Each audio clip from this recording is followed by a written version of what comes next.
puso kong ito.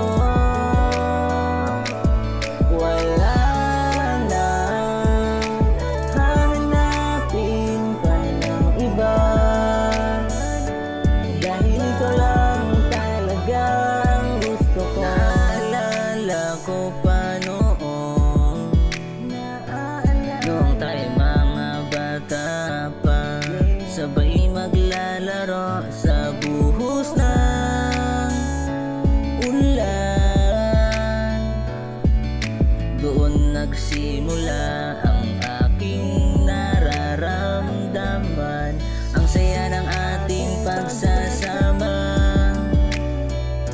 na para bang isang telenovela na kay sarap balik-balikan. Ang isang eksenang na pinamagatang magkaibigan lang, ang dahilan ng pagtibok ng puso ko.